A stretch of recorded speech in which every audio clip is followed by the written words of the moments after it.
They stormed into shops, hospitals, and news agencies. Nearby public facilities, transportation, and electric power lines were damaged.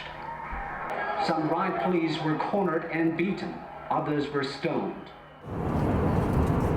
It's almost exactly 6 months since the streets of Lhasa erupted in violent riots, pushing Tibet to the forefront of international attention. Since then, only a handful of Western journalists have been allowed in. Now, we're being allowed to spend several days there as the government tries to show that life is returning to normal.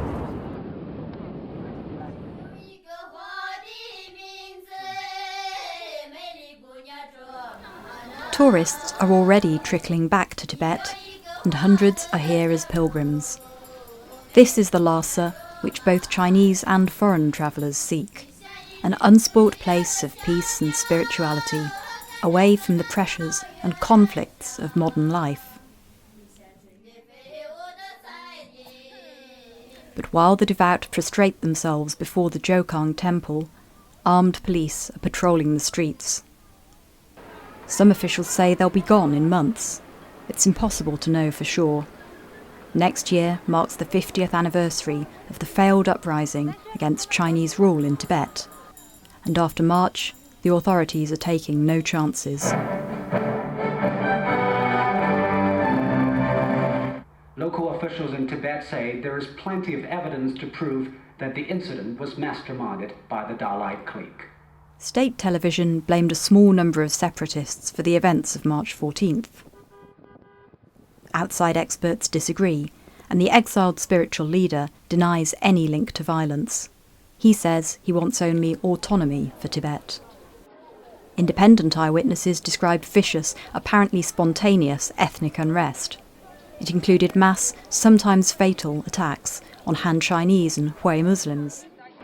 Economic inequality is not unique to Tibet, but it seems to be mixing with ethnic and cultural divisions with potent effect. Many Tibetans feel that Han migration is eroding their way of life, that rapid development is primarily benefiting the Han, and that the authorities are exploiting Tibet's resources for the rest of China's benefit. But this senior official said huge government subsidies have boosted living conditions. These last 5 years have seen the fastest economic development in Tibet. Farmers and herders have benefited a lot. We have seen the most industrial construction. In these 5 years, the infrastructure has seen the most obvious improvement.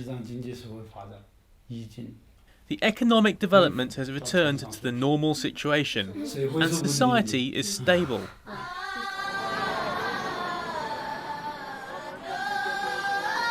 Yet many Tibetans fear their culture and language are increasingly fragile, and not just because of development.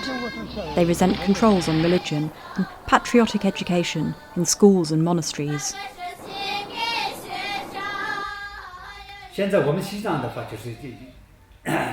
The situation in Tibet now is like this. The monks in the monasteries are very happy and grateful with the government policies and care. And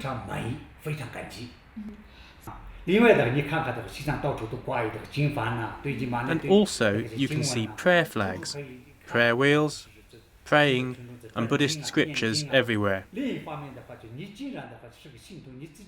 If you are a believer, you can ask a monk into your home to perform Buddhist rituals.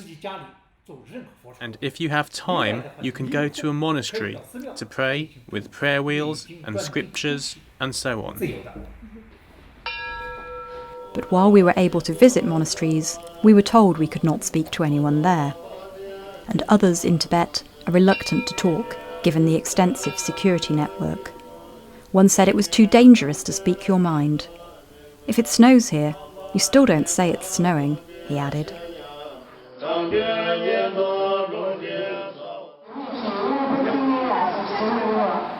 More Tibetans live outside the autonomous region than within, and unrest spread across nearby provinces in March. There were mass arrests of protesters and monks, raids on monasteries, and reports of deaths at police hands. We travelled to neighbouring Qinghai to find Tibetans willing to be interviewed.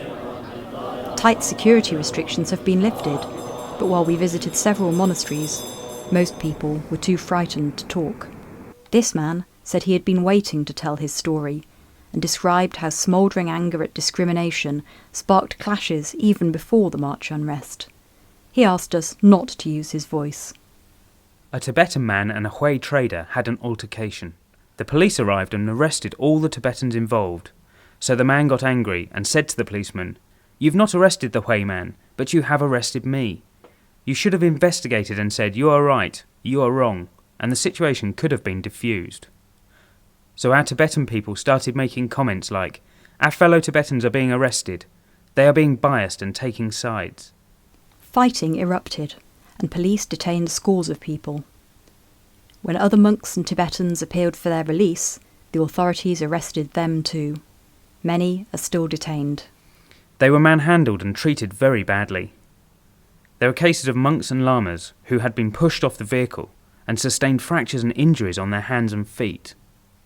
If we had been accorded basic dignity as humans, such maltreatment would not have been allowed.